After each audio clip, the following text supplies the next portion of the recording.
Bom dia, meus queridos alunos. Espero que todos, estejam engajados nessas videoaulas, nesse novo momento que nós estamos vivendo e que todos estejam, seguindo a organização da OMS, esse confinamento aí até a segunda ordem. Vamos então agora dar sequência às nossas aulas, que é sobre protozoários 2, aulas 15 e 16. Nós já estudamos anteriormente sobre vírus, Agora aí estamos numa pandemia de vírus, estudamos as bactérias, estudamos as algas, agora estamos estudando os protozoários. Na aula passada eu falei das características gerais dos protozoários, falei da classificação dos protozoários e começamos a estudar as principais protozooses. Na aula de hoje, a gente vai dar sequência às protozooses, doenças causadas por protozoários. As doenças que nós vamos estudar agora são doença de Chagas, uma doença endêmica do Brasil, cai muito no vestibular, amebíase, giardíase, toxoplasmose e leishmaniose. Então, nós vamos começar agora com doença de Chagas. Então, a gente vai ver doença de Chagas. O agente causador é o Trypanosoma cruzi. O agente transmissor, o vetor, é o Triatoma infestam, barbeiro. Tomar muito cuidado, porque na doença da malária, o agente transmissor é um mosquito. Agora que o barbeiro não é mosquito, ele é uma chupança, ele é um inseto. Se você falar que é um mosquito, está errado, tá? A transmissão da doença de Chagas, ela tem uma forma crônica, que é a forma através do qual o barbeiro já injetou o protozoário no indivíduo, certo? E esse indivíduo foi picado pelo barbeiro aí através da liberação das fezes do barbeiro, que eu vou descrever. E uma forma aguda, que é a ingestão de alimentos crus, caldo de cana, açaí e outros, com o barbeiro já com as fezes, com a doença já instalada no organismo do indivíduo aí, certo? Então, a gente vai descrever o ciclo da doença de Chagas, que está aqui, na tela aí, vocês estão vendo. Então, o barbeiro, ele é o hospedeiro intermediário, ele adquire esse protozoário de animais silvestres, gambá, tatu, tamanduá, cutia, e no barbeiro, esse protozoário vai se transformar numa forma infestante do homem. Quando o barbeiro pica o homem, ele injeta o protozoário na forma de tripomastigota, certo? Esse protozoário vai cair na corrente sanguínea do indivíduo e ele vai se alojar em órgãos, como o fígado, o baço, o intestino e principalmente no coração. Nesse momento, ele forma ninhos e perde o seu flagelo, a sua cauda.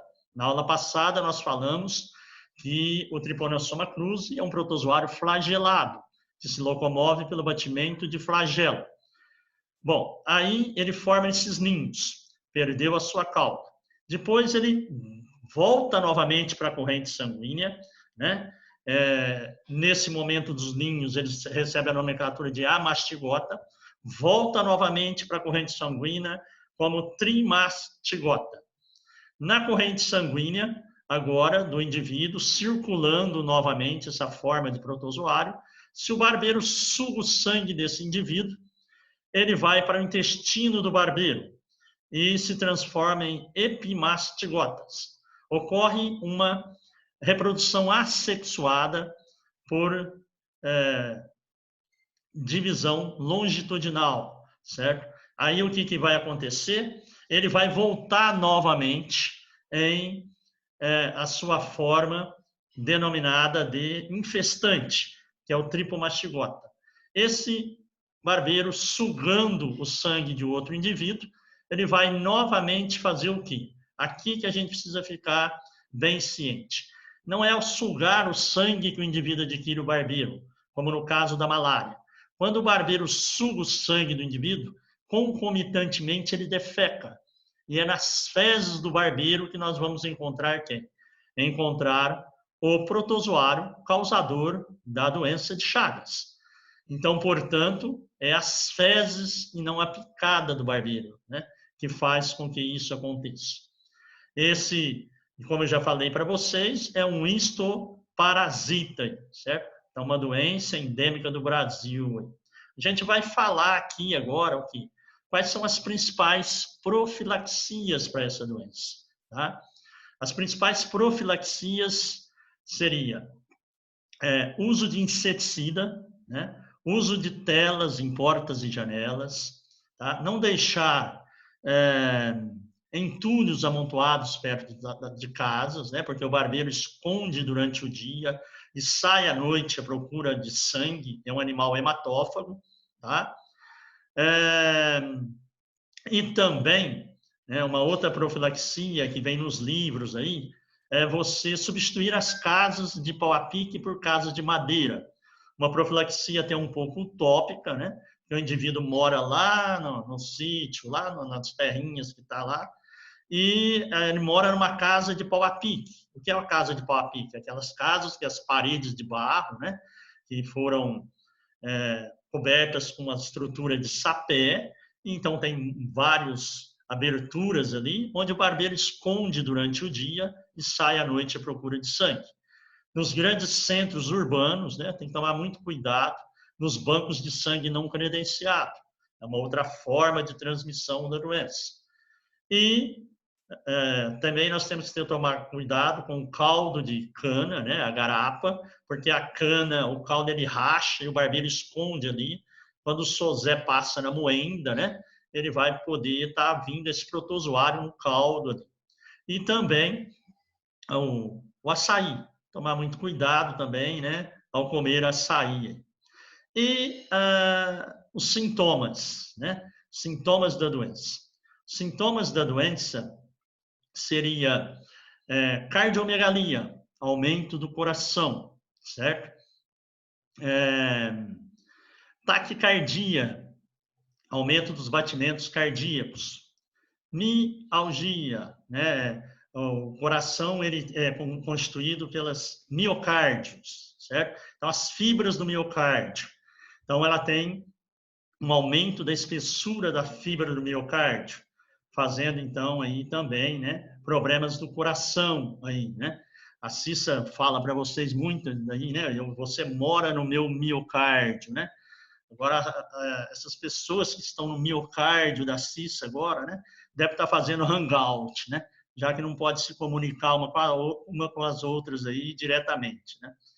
Mas essa seria, né, as sintomas, né, da doença aí, megacólon, megaesôfago, né, dando o volvo gástrico, o antigo nó nas tripas aí. Então, portanto, isso é a doença de Chagas, né? Que ela é uma doença endêmica do Brasil, que cai muito no vestibular. Passando agora, né, para outra protozoose, amebíase, o agente causador em tamoeba histolítica. A transmissão através da ingestão de cistos contido na água ou alimentos crus, principalmente verduras, tá? Aí você me pergunta, professor, mas como é que eu vou adquirir isso nas verduras? Nós sabemos, né, que existe muitos locais que não tem saneamento básico, né? E o que o indivíduo faz? Defeca no chão. Essas fezes contendo cisto, que é uma forma de resistência do protozoário, né? Ele acaba adquirindo cursos d'água, acaba chegando aí nos alimentos, nas frutas, nas verduras, né? E de que maneira, né? Se o indivíduo faz no chão, chove, essa água vai ali para o rio, para o açude, o sozé pega essa água, né? Rega as verduras, a alface, né? E o tio lá do carrinho de lanche, né? O São João, acaba fazendo um x-salada, não lavando o alface direito, e você acaba adquirindo isso. Falta também do que? De higiene, né? É outra maneira aí de você ter uma transmissão dessas doenças aí, certo? Agora a gente vai falar da profilaxia, certo? As medidas profiláticas, né? Medidas profiláticas, saneamento básicos, né? Certo? O saneamento básico é importante para as fezes não ser, né, jogadas no chão. Mas onde não tem saneamento básico, professor? Não muito longe da gente aqui, né? Ribeirão Preto, aí nas favelas, né? Ontem passou aí uma favela aqui em Ribeirão Preto que não tem saneamento básico. As crianças ali próximo daquela água correndo ali sem saneamento básico. Então, o saneamento básico é uma profilaxia de como evitar, então, amebias. Outra profilaxia aqui é tratamento dos doentes, certo? Hábitos de higiene, tá? Lavar frutas e verduras. Outra profilaxia, o que é? Ferver ou filtrar a água de beber, certo? Então, são todas maneiras, são todas medidas profiláticas. O que seria isso? Como evitar de se adquirir a doença, tá? Agora, os sintomas da amebíase, né? O protozoário é um parasita do intestino grosso, né? Principais sintomas são dor abdominal, diarreia, vômito, certo? Essa a diarreia, ela pode ser acompanhada de sangue, então a gente fala em melena, né? Uma diarreia sanguinolenta, né? Se o indivíduo vai no banheiro aí, dá uma olhadinha antes da descarga, parece um ketchup na água. Então, todas essas são medidas, né, de sintomas e medidas profiláticas contra a amebíase. Encerrando, então, a nossa aula de hoje, né, sobre as doenças causadas por protozoários, façam, né, os exercícios da tarefa mínima aí, e na próxima aula eu vou estar dando continuidade, então, a esse processo de descrição das principais protozoas. Bom dia a todos, um bom estudo, que todos estejam empenhados nessa nova modalidade de estudos aí. É novo para vocês, também para o professor, não foi fácil, um estresse até esse momento, mas nós estamos superando, graças a Deus. Bom dia a todos.